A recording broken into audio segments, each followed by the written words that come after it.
This is breaking news. To the co-chairman of the commission, our good friend, Bishop DiMarzio, pleasure to be with you, Bishop. Thank you very much. We have our great commissioner of the Office of General Services who made it all happen, Roanne DeStito. To the chairman of Battery Park City Authority who found this magnificent site right on the shore of the Hudson with a view of the Statue of Liberty and a view of Ellis Island and a view of Mother Cabrini's home borough of Brooklyn. Thank you very much, Mr. Chairman. And to the sculptors, Jill and Giancarlo Biaggi and their team, what a magnificent, magnificent job. We're so proud. I would submit to you today that the Lord works in strange ways, and that this Columbus Day, the celebration of Mother Cabrini, is even more appropriate than when we announced it last year. Today, the lesson of Mother Cabrini is even more vital because of the difficulties that we are facing. We all know these are challenging times, but as we also know, in the book of life, it is not what one does when the sun is shining that tests our mettle. It's what one does in the fury of the storm. And that's where we are today.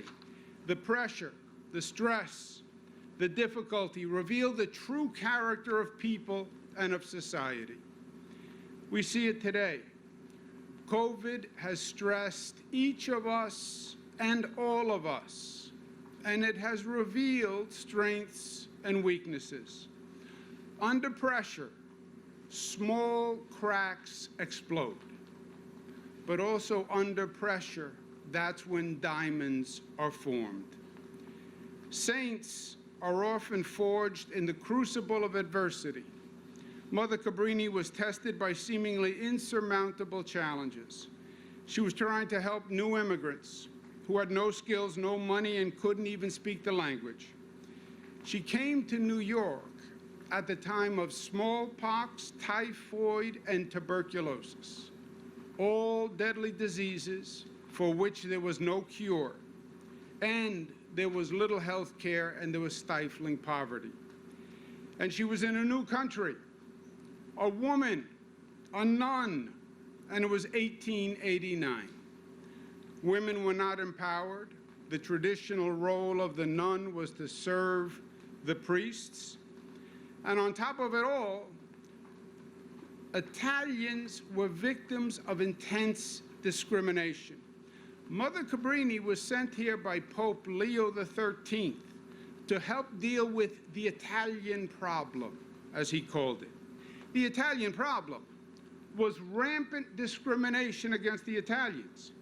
In 1891, in New Orleans, 11 Italians were lynched after they were found innocent at trial. The day after the New Orleans trial, the New York Times wrote, and I quote, "These sneaking and cowardly Sicilians, the descendants of bandits and assassins who have transported to this country the lawless passions, are to us as a pest without mitigation." In this maelstrom that Mother Cabrini confronted, she was 38 years old, and she was sent here with just 6 other missionaries, and she was frail. But despite it all, Mother Cabrini challenged the norm, she broke the mold, and she achieved great things. She overcame. Mother Cabrini said, and I quote, "The world is poisoned with erroneous theories and needs to be taught sane doctrines, but it is difficult to strengthen what has become crooked." So true. She founded a remarkable 67 schools, hospitals, and orphanages, an entire hospital, education, and social service system for the poor. And she did it virtually alone. She founded the Columbus Hospital for the Poor, which was eventually named the Cabrini Medical Center in Manhattan, open to all, regardless of whether or not they could pay. It remained operational for a century and only closed in 2008. Mother Cabrini had two assets, but they were powerful assets. Mother Cabrini had her culture and her faith. As an Italian growing up in a small town near Milan, she had the Italian heritage of generosity, family, community, courage, and the power of love. Mother Cabrini said, "If you knew how much I love you, you'd cry out of joy." And she had her faith. At her canonization in 1946, Pope Pius XII said, "Although her constitution was very frail, her spirit was endowed with such singular strength that, knowing the will of God, she permitted nothing to impede her from accomplishing what seemed beyond the strength of a woman." Today, my friends, we face significant challenges, but we still hold dear to our culture and to our faith. Let us heed the words of Pope Francis, who said in his latest encyclical, and I quote, "The COVID-19 pandemic momentarily revived the sense that we are a global community, all in the same boat, where one person's problems are the problems of all. Once more, we realize that no one is saved alone. We can only be saved together." At this time of COVID, let us hear our better angels. Let us rise above parochialism and partisanship.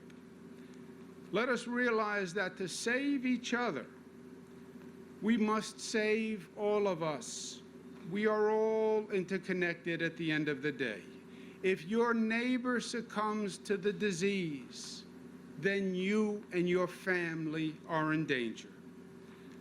Pope Francis said, "If we do not take care of one another, we cannot heal the world."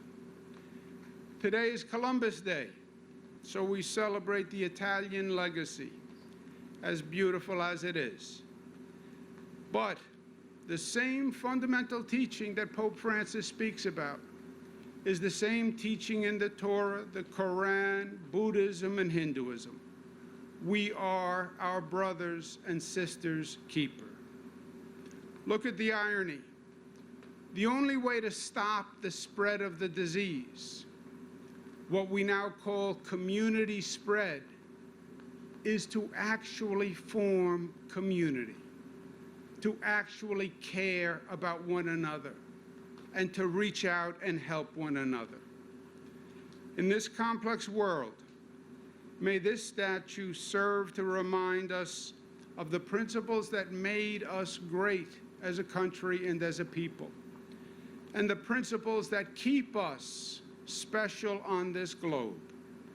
The values of Mother Cabrini: compassion, acceptance, community, freedom, faith, hope, and love.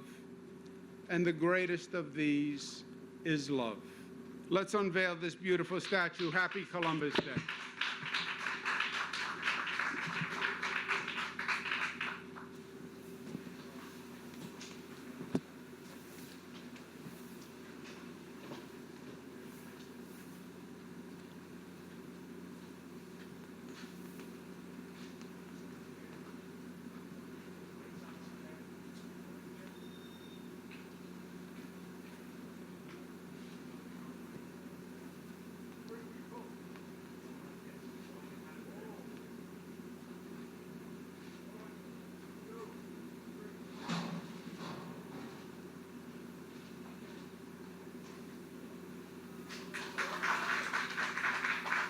Ladies and gentlemen, please welcome Mother Cabrini Memorial artists Jill Biaggi and John Carlo Biaggi.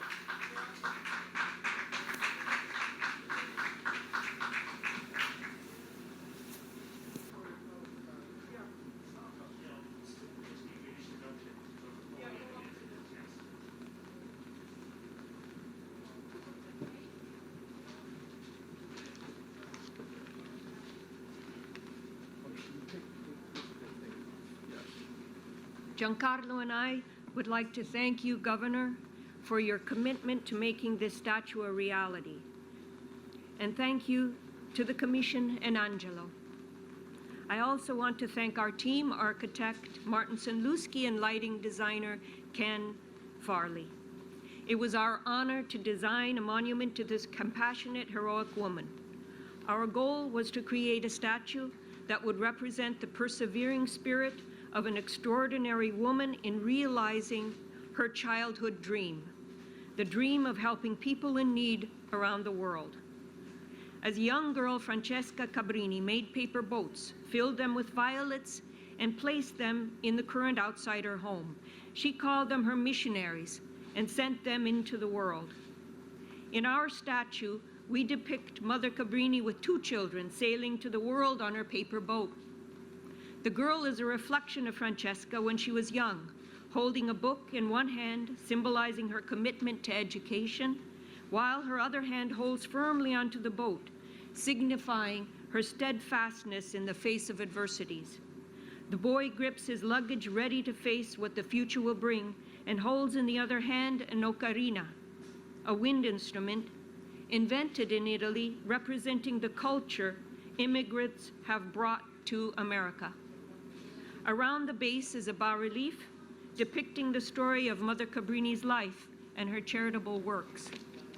Also, the mosaic on the plaza is made of riverbed stones from Cabrini birthplace.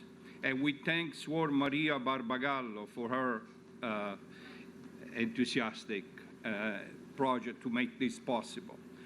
We hope the monument brings joy and a moment of contemplation on humanitarian values and inspiration to visitors from New York and around the world.